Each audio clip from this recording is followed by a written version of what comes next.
Recording. Good afternoon, Miss Hulse.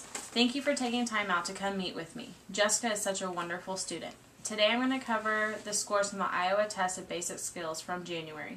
This test is an achievement test which shows where she ranks among the 4th grade students nationwide. This is just a snapshot of one day. This is not an IQ test either. It just measures her skills from the standardized test, not from her work within the classroom. Do you have any questions before we begin? Yes, can you tell me where she ranks with all the subject areas?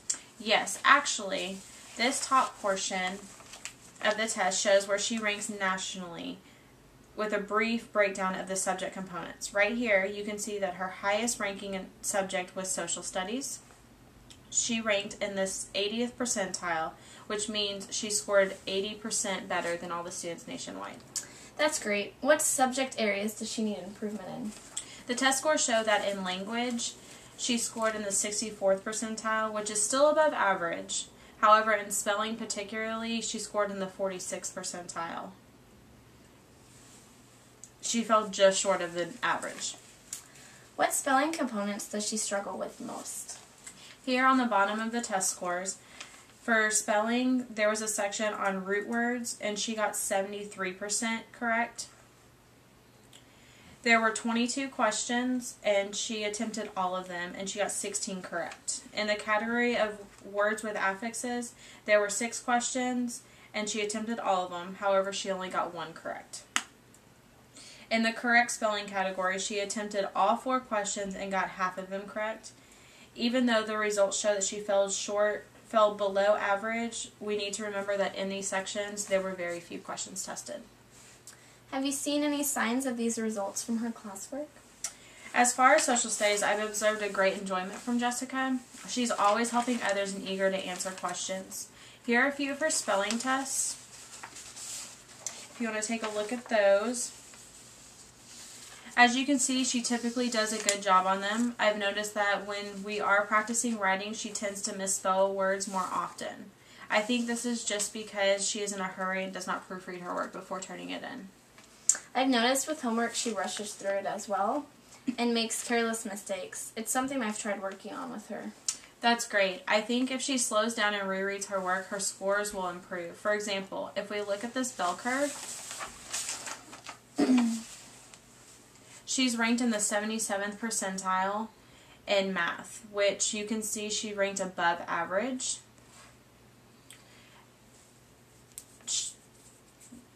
For the normal curve equivalent score, which is here.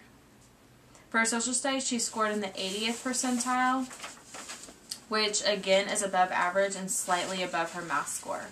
Another way to measure her skills is by looking at the standard error of measurement. For example, since she scored in the 77th percentile, the SEM would be in between a 73 and 81. For social studies, since she ranked in the 80th percentile, her standard error of measurement would be between 76 and 84. What do all these other numbers mean on the bell curve? The numbers on the bottom are called Stanines. If she ranked 1 through 3, she'd be considered below average. 4 through 6 are average, and then 7 through 9 are above average.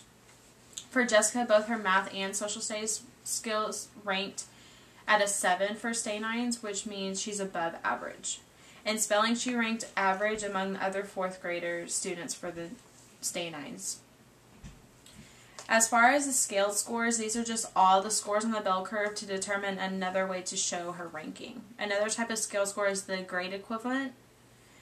Her grade level equivalent for social studies is a 6.1, and for spelling is a 4.2. So does this mean she should be taking 6th grade work for social studies? No, this just means that the score that she scored about as well as a typical 6th grader would if they would have taken the test. The GE doesn't represent the grade level that she should be placed in. Are there any other areas you're confused about? Not so much about her scores. I understand those, but how can I help her improve at home? I think we need to work with Jessica on taking her time on work and tests and to teach her how to properly reread over her work to catch mistakes. Practicing vocabulary and spelling will also help improve her language arts skills. I plan on meeting with Jessica during small group time to help her learn strategies to improve her scores. I'll also give you a copy of these results as well as the bell curve for your own records. Do you have any other questions? No, I think that is all. Thank you for your help. Thank you again for coming. Have a good day.